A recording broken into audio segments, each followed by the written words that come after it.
दोस्तों, जैसा कि ईद का त्यौहार आने वाला है, अब इसी को लेकर के देश में राजनीति फिर से गरमाई हुई है।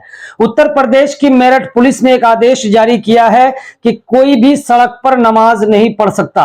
अगर सड़क पर कोई नमाज पढ़ेगा तो उसके खिलाफ कार्रवाई होगी, एफआईआर भी दर्ज हो सकती है, ड्राइविंग लाइसेंस कैंसिल कर दिया जाएगा। यहां तक के हज और उम्रा जाने पर भी संकट आ सकता है। तो अब जरा बताइए कि अगर सड़क पर मुसलमान नमाज पढ़ेंगे, मस्जिद भर जाएगी, लोग बचेंगे तो कहां पढ़ेंगे?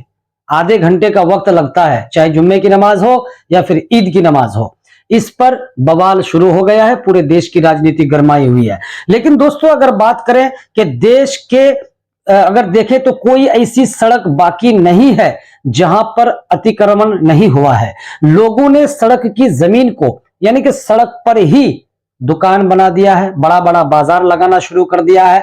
हर तरह की भीड़ होती है, लेकिन उस पर कोई बात नहीं होती, ना उस पर कोई बोलेगा। लेकिन बात जहां नमाज की आ जाती है, वहां अलग अलग फरमान, अलग अलग आदेश आने शुरू हो जाते हैं।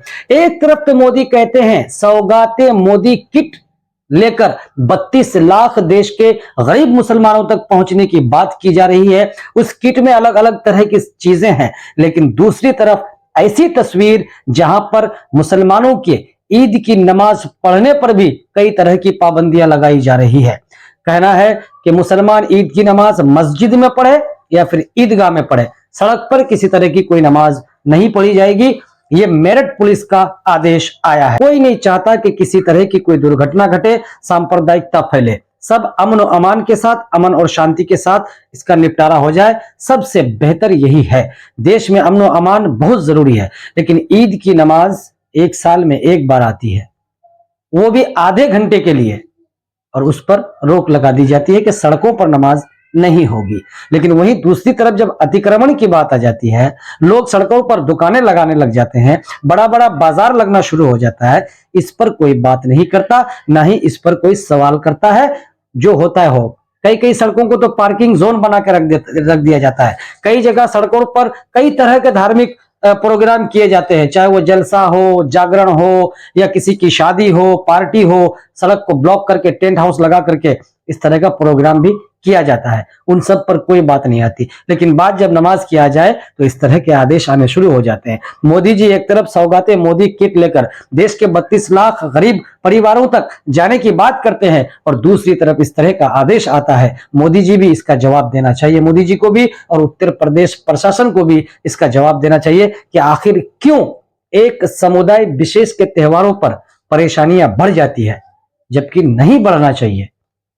सर्व धर्म सम्मान, संविधान से चलेगा हमारा देश, और संविधान में हर धर्म को बराबर का हक दिया गया है। अपने अपने त्योहारों पर लोग खुशियां नहीं मनाएंगे तो क्या करेंगे? अगर आपने किसी को सड़क पर नमाज पढ़ने से पहले ही ये आदेश जारी कर दिया कि आप अगर सड़क पर नमाज पढ़ेंगे तो आप पर केस होगा, एफआईआर दर्ज होगी, हो सकता है कि आप हज उम्रा के लिए जाएं, उस समय संकट खड़ा हो सकता है, ड्राइविंग लाइसेंस बंद हो जाएगी, कैंसिल कर दी जाएगी, तब करे तो करे क्या बेचारा।